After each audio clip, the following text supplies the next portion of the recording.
ராசி சக்கரத்தில் முதலாவதாக வரக்கூடிய ராசி தான் மேசராசி. இந்த கொளுத்துற வெயிலில் ஒரு அடை மழை பெஞ்சா எப்படி இருக்குமோ அப்படி தான் வருகின்ற நாட்களுடைய கிரக அமைப்புகள் நம்மளுடைய மேசராசி என்பர்களுக்கு இருக்குது. அதுக்கு முன்னாடி நம்மளுடைய மேசராசி என்பர்களுடைய இயல்பான குணங்கள் எப்படி இருக்கோ அப்படிங்கிறத ஒரு சில வரிகளில் பார்க்கலாம். மேசராசி அப்படிங்கிறது 12 ராசிகள்லேயே முதன்மையாக வரக்கூடிய ராசி அப்படிங்கிறதுனால ஒரு தொழிலாகட்டும், ஒரு வியாபாரமாகட்டும், ஒரு படிப்பாகட்டும், எல்லா விஷயத்திலுமே நம்ம கொஞ்சம் முதன்மையாக வந்தால் நல்லாயிருக்கும் அப்படிங்கிறதுக்காக அதிகமாக கடினமாக உழைப்பை போடக்கூடிய ஒரு ராசி இந்த மேசராசி அப்படின்னே சொல்லலாம்.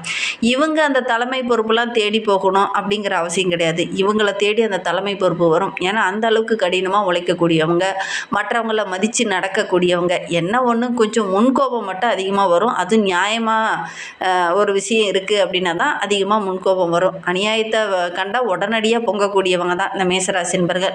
நியாயமான விஷயங்களுக்காக அதிகம் போராடக்கூடிய ஒரு நபர்களும் நம்மளுடைய மேசராசி என்பர்கள் தான். ஏன்னா இங்கே ஆளக்கூடிய கிரகம் செவ்வாய் அப்படிங்கிறதுனால அந்த செல்வ செழிப்பே இல்லைனா கூட அந்த செல்வ செழிப்பை பெறக்கூடிய ஒரு அமைப்புள்ள ராசி தான் நம்மளுடைய மேசராசி அப்படின்னே சொல்லலாம். ஒரு 30-35 வயதுக்குள்ளேயே உங்களுடைய பேரில் ஒரு சொத்து வாங்கியிருப்பீங்க. உங்களுக்குன்னு ஒரு அங்கீகாரம், அந்த குடும்பத்துக்குன்னு ஒரு அங்கீகாரம் வந்திருக்கும். உண்மையா இல்லையா அப்படிங்கிறத மறக்காமல் எங்களுடைய கமெண்ட் பாக்ஸில் தெரிவிங்க. எதுவுமே இல்லாத இருந்த வாழ்க்கையில் ஒரு வசந்தம் வந்தால் எப்படி இருக்கும், ஒரு செல்வம் வந்தால் எப்படி இருக்கும், அந்த மாதிரி இவங்க ஒரு 35 வயதுக்குள்ளே அந்த வசந்தத்தை இவங்க பார்த்துருப்பாங்க அப்படின்னு சொல்லலாம். வந்துதா இல்லையாங்கிறத மறக்காமல் எங்களுடைய கமெண்ட் பாக்ஸில் இந்த மேசராசி என்பர்கள் பார்த்துட்டு இருக்கீங்க அப்படின்னா தெரிவிங்க. இல்லைம்மா நான் ரொம்ப கஷ்டப்பட்டுட்டு தான் இருக்கேன், கடன் வாங்கிட்டு தான் இருக்கேன் அப்படின்னு சொன்னாலும் கூட அந்த உங்களுக்குன்னு ஒரு அங்கீகாரம், ஒரு தலைமை பொறுப்பு, ஒரு தலைமைத்துவம் உங்களுடைய வீட்லேயே கூட உங்களுடைய குடும்பத்திலேயே கூட அந்த ஆர்கனைசேஷன் பண்ணி அந்த மெயின்டைன் பண்ணக்கூடிய பொறுப்போ அல்லது ஒரு வேலை உங்களுக்குன்னு ஒரு முக்கியமான பொறுப்போ அல்லது உங்களுடைய ஊரில் ஏதாவது ஒரு முக்கியமான பொறுப்போ இதெல்லாம் கிடைச்சிருக்கும். எனக்கு மற்ற பறவைலாம் கிடைக்கல, எங்கள் ஊரில் நான் ஒரு முக்கியமான பொறுப்பில் இருக்கேன் அப்படிங்கிற ஒரு பெயராவது வாங்கியிருப்பாங்க இந்த மேசராசி என்பர்கள். உண்மையா இல்லையா அப்படிங்கிறத மறக்காமல் எங்களுடைய கமெண்ட் பாக்ஸில் தெரிவிங்க. அல்லது உங்களுடைய குடும்பத்தில் நீங்கள் தான் முதல் பொறுப்பை எடுத்துகிட்டு அந்த குடும்பத்தை வழிநடத்தக்கூடிய ஒரு நபர்களாக நீங்கள் இருப்பீங்க.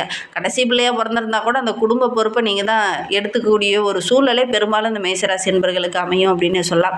மேசராசி அப்படின்னாவே அந்த தந்தைக்குரிய கிரகம் அங்கே இருக்கிறதுனால அந்த தந்தைக்குரிய எல்லா விஷயங்களும் இவங்களுக்கு வரும் அப்படின்னு சொல்லலாம். தலைமை பொறுப்பு, குடும்பத்தை நிர்வகிக்கக்கூடிய அந்த ஏன்னா அஸ்வினி நட்சத்திரம் அப்படிங்கிறது சூரியனோட நட்சத்திரம். அதனால தான் சொல்கிறேன் எல்லாமே இவங்களுக்கு வரும் அப்படின்னே சொல்லலாம். சரி, இவங்களுக்கு வருகின்ற நாட்கள் எப்படி இருக்குது? குறிப்பாக அந்த மே 15க்கு அப்புறம் செவ்வாய் உச்சம் பெற்று அமர போகிறார். இதனால் ஒரு சில மாற்றங்களை நம்மளுடைய மேசராசி என்பர்கள் அனுபவிக்க போறீங்க. அது என்ன மாற்றம், சாதகமான மாற்றமா பாதகமான மாற்றமா அப்படிங்கிறத தொடர்ந்து இந்த வீடியோவில் ரொம்ப விளக்கமாக சொல்லியிருக்கோம். நிச்சயமாக நல்ல ஒரு யூஸ்ஃபுல்லான வீடியோவாக தான் இந்த வீடியோ இருக்கும். அதனால் வீடியோவை கடைசி வரைக்கும் பாருங்கள்.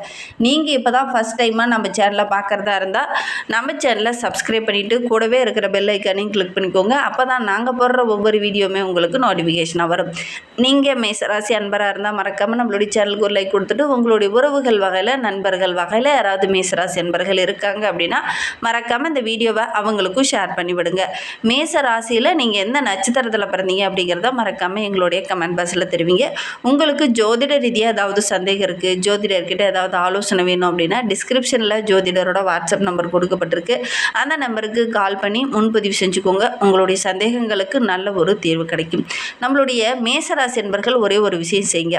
ஏன்னா வீட்டில் ஒரு நல்ல காரியம் தொடங்க போகிறீங்க அப்படின்னா அது தடையாகவே இருக்குது. நிறைய எதிரிகளுடைய பிரச்சனை இருக்குது. நான் கஷ்டப்பட்டு முன்னுக்கு வரேன், ஆனால் எதிரிகளுடைய பொறாமை தாக்கம் அதிகமாக இருக்குது அப்படின்னு நினைக்கிறவங்க அமாவாசை நாட்களில் உங்களுடைய குலதெய்வம் ஒரு ஆண் தெய்வமாக இருந்தது அப்படின்னா அமாவாசை நாட்களில் போய் ஒரு 9 தேங்காய் தீபம் உங்களுடைய குலதெய்வத்தில் போட்டுடுவாங்க.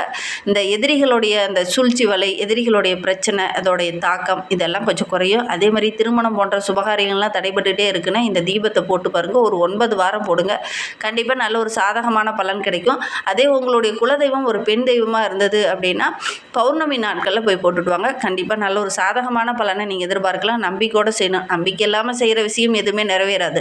நம்பிக்கையோடு செஞ்சீங்க அப்படின்னா கண்டிப்பாக நல்ல ஒரு சாதகமான பலன் கிடைக்கும். நம்பிக்கையோடு செஞ்சு பாருங்கள் அப்படின்னு சொல்லலாம்.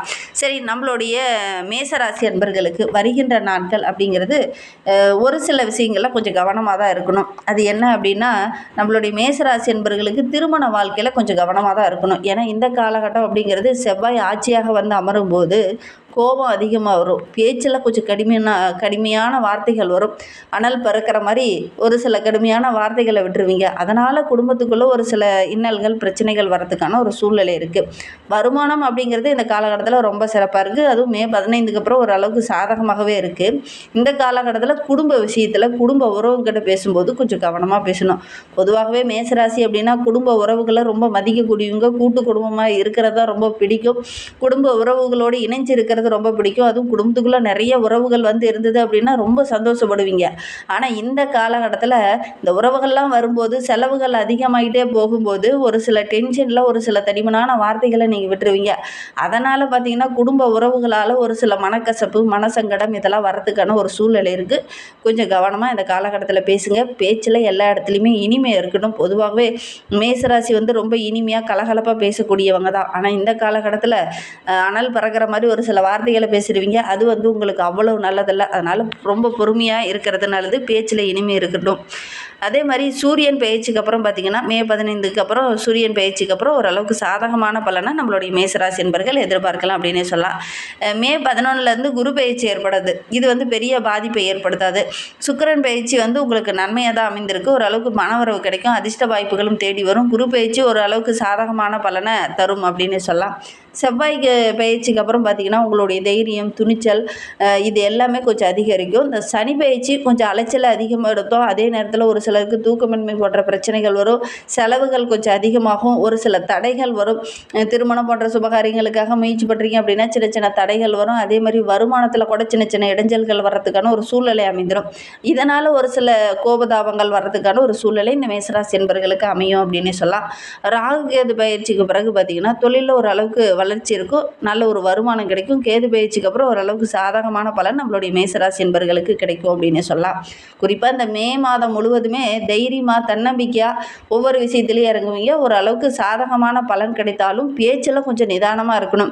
ஒரு தொழிலே ஆரம்பிச்சிட்டிங்க அப்படின்னா கூட வாடிக்கையாளர்கிட்ட பேசும்பொழுது கொஞ்சம் நிதானமாக இனிமையாக பேசுனீங்கன்னா தான் மீண்டும் அந்த வாடிக்கையாளர்கள் வருவாங்க. தடிமனான வார்த்தைகள் பேசுனீங்க அவங்க பக்கத்து கடைக்கு பார்த்து போயிடுவாங்க. அதனால் நினைத்த காரியம் நிறைவேறணும் அப்படின்னா பேச்சில் இனிமை இருக்கட்டும். புதிய திறனோடு ஒரு புதிய உத்வேகத்தோடு இந்த காலகட்டத்தில் நீங்கள் வளம் வந்தீங்க அப்படின்னா நல்ல ஒரு மேன்மையை எதிர்பார்க்கலாம். வருமானம் சிறப்பாக இருக்கும். குடும்பத்தோடு நல்ல ஒரு மகிழ்ச்சியாக பொழுது கழிக்கிறதுக்கு நல்ல நல்ல விஷயங்கள்லாம் உங்களுடைய கனவில் தென்படும். என்ன ஒன்று இந்த காலகட்டத்தில் அலைச்சல் அதிகமாகவும் வீண் விரயங்கள் வர்றதுக்கான ஒரு சூழ்நிலை இருக்குது. இது விரயச்சனை காலம் என்பதனால இதெல்லாம் கொஞ்சம் வர்றதுக்கான ஒரு சூழ்நிலை இருக்குது. நீங்கள் கொஞ்சம் சுப விரயம் செஞ்சுக்கிறது ரொம்ப நல்லது அப்படின்னு சொல்லலாம். ரொம்ப நாளாக வீடு கட்டணும்னு ஆசை, ஆனால் வீடு கட்ட முடியல, நிலம் வாங்கணும்னு ஆசை, ஆனால் நிலம் வாங்க முடியல அப்படின்னு இருந்தவங்க இந்த காலகட்டத்தில் முயற்சி பண்ணுங்கள். கண்டிப்பாக வாங்கக்கூடிய யோகம் இருக்குது. அதற்கான வருமானமும் கிடைக்கும். முயற்சி பண்ணுங்கள். இந்த காலகட்டத்தில் கொஞ்சம் விரயம் செஞ்சுக்கிறது உங்களுக்கும் நல்லது அப்படின்னு சொல்லலாம். பொருளாதாரத்தை பொறுத்த வரையிலும் இந்த மே மாதம் அப்படிங்கிறது ஓரளவுக்கு நல்ல வருமானம் கிடைக்கக்கூடிய யோகமான மாதமாக தான் அமைந்திருக்கு அப்படின்னு சொல்லலாம். குடும்பத்தில் ஓரளவுக்கு மகிழ்ச்சி இருக்கும், சந்தோஷம் இருக்கும். கணவன் மனைவிக்கிடையே நல்ல ஒரு ஒற்றுமையை எதிர்பார்க்கலாம். குழந்தைகளால் கொஞ்சம் செலவுகள் வரத்துக்கான ஒரு சூழ்நிலை இருக்குது. வரவுக்கு நிகரான ஒரு செலவுகள் இருக்கிறதுனால ஓரளவுக்கு சமாளிப்பீங்க. பண வரவு அப்படிங்கிறது முன்போட கம்பேர் பண்ணும்போது இந்த காலகட்டத்தில் வரவு கொஞ்சம் குறைவாக தான் இருக்கும். செலவுகள் அதிகமாகிற மாதிரி ஒரு சூழ்நிலை ஏற்படும். இதனால் கோபதாபங்கள் கொஞ்சம் வர்றதுக்கான சூழ்நிலை இருக்குது. கடன் வாங்க வேண்டிய ஒரு சூழ்நிலையும் இந்த காலகட்டத்தில் இந்த மேசராசி என்பவர்களுக்கு ஏற்படும். கொஞ்சம் திட்டமிட்டு செலவு செஞ்சீங்க அப்படின்னா பெருசாக பாதிப்போ இடர்பாடோ எதுவும் ஏற்படாது.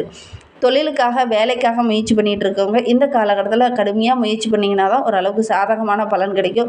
புதுசாக வாய்ப்புகள்லாம் கிடைக்கக்கூடிய யோகம் இருக்குது. முயற்சி பண்ணணும், அதிகமாக உழைப்பு போடணும், சோம்பேறித்தனமாக இல்லாமல் கொஞ்சம் சுறுசுறுப்போடு ஒவ்வொரு இடத்துலையும் இயங்குங்க. சனி பகவான் ஆட்சியாக அமரும்போது கொஞ்சம் சோம்பேறித்தனம், தூக்கமின்மை போன்ற பிரச்சனைகள், ஆரோக்கிய ரீதியாக சின்ன சின்ன தொந்தரவுகள் இதெல்லாம் வரத்துக்கான ஒரு சூழ்நிலை இருக்குது. இருந்தாலும் இதெல்லாம் எதிர்த்து போராடி ஒவ்வொரு விஷயத்துலையுமே கொஞ்சம் சுறுசுறுப்போடு இயங்க ஆரம்பிச்சிங்கன்னா ஓரளவுக்கு சாதகமான பலனை நீங்கள் எதிர்பார்க்கலாம். இந்த காலகட்டத்தில் மன அமைதிக்காக யோகா பயிற்சி, தியான பயிற்சி இதெல்லாம் நீங்கள் செய்கிறது நல்லது. அதோட கூட சனிக்கிழமையில் சிவன் ஆலயங்களுக்கு சென்றுட்டு வாங்க. கொஞ்ச நேரம் போய் அங்கே ஆலயத்தில் உட்காந்து மன அமைதியாக தியானம் செஞ்சுட்டு வாங்க. கண்டிப்பாக நல்ல ஒரு சாதகமான பலன் கிடைக்கும். அதே நேரத்தில் அரசு வேலைக்காக காத்துட்டு இருக்கக்கூடிய மேசராசி என்பவர்களுக்கு இந்த காலகட்டத்தில் நல்ல செய்தி வர்றதுக்கான வாய்ப்புகள் அதிகமாக இருக்குது. அரசு வேலைக்காக முயற்சி பண்ணிகிட்டு இருக்கக்கூடிய மேசராசி என்பர்கள் இந்த காலகட்டத்தில் முயற்சி பண்ணிங்க அப்படின்னா கண்டிப்பாக உங்களுக்கு ஒரு அரசாங்க உத்தியோகமே கிடைக்கும். அரசாங்க வேலையில் இருந்துக்கிட்டு எனக்கு பதவி உயர்வு கிடைக்கல, இடமாற்றம் கிடைக்கல அப்படின்னு நினச்சிக்கிட்டு இருந்தவங்களுக்கு இந்த மே மாதம் முடியறதுக்குள்ளே இந்த இடமாற்றம், பதவி உயர்வு இதெல்லாம் கிடைக்கக்கூடிய யோகம் இருக்குது. இது வரைக்கும் ஒரு சிலருக்கு கிடைச்சிருக்கும், ஒரு சிலருக்கு கிடைச்சிருக்காது. இனிமேல் முயற்சி பண்ணிங்கன்னா கண்டிப்பாக கிடைக்கக்கூடிய யோகம் இருக்குது. முயற்சி பண்ணுங்கள். நம்மளுடைய மேசராசி என்பர்கள் பொறுத்த வரைக்கும் இந்த காலகட்டத்தில் எந்த ஒரு விஷயத்துக்காகவும் அவசரம் காட்ட வேண்டாம். கொஞ்சம் பொறுமையாக நில்லுங்க. கோவப்படுறத குறைச்சிக்கோங்க.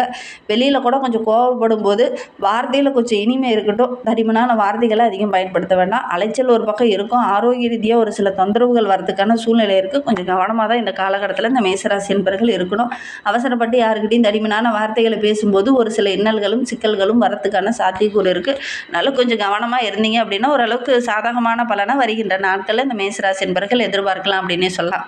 சரி, இன்னுமே உங்களுடைய வாழ்க்கை ரொம்ப சிறப்பாக ரொம்ப மகிழ்ச்சிகரமாக இருக்கணும் அப்படின்னா செவ்வாயோட ஆதிக்கத்தில் பிறந்த நீங்கள் முருகப்பெருமானை வழிபட்டுட்டு வாங்க. அதுவும் செவ்வாய்க்கிழமையில் போய் வழிபட்டுட்டு வாங்க. ஒரு 6 வெற்றிலை தீபம் போட்டு வழிபடுங்க. வீட்லேயே கூட இது செய்யுங்க. முருகன் ஆலயத்துக்கு போக முடியல அப்படின்னா வீட்லேயே கூட இதை செய்யுங்க. கண்டிப்பாக அதுவும் மாலை வேளையில் ஒரு 6 மணிக்கு இந்த தீபத்தை போட்டு வழிபடுங்க. நீங்கள் எடுக்கிற காரியங்கள் எல்லாமே உங்களுக்கு வெற்றியாக அமையும். நம்பிக்கையோடு இதை செஞ்சு பாருங்கள். இந்த மாதிரி பயனுள்ள தகவலை நீங்கள் தொடர்ந்து கேட்கணும் அப்படின்னு நினச்சிங்கன்னா நம்ம சேனலை சப்ஸ்கிரைப் பண்ணிவிட்டு கூடவே இருக்கிற பெல் ஐக்கானையும் கிளிக் பண்ணிக்கோங்க. உங்களுக்கு ஜோதிட ரீதியாக சந்தேகம் இருக்குன்னா டிஸ்கிரிப்ஷனில் நம்பர் கொடுத்துருக்கோம். அந்த நம்பருக்கு கான்டாக்ட் பண்ணுங்கள். இந்த வீடியோவை முழுமையாக பார்த்ததற்கு மிகவும் நன்றி. தேங்க்யூ.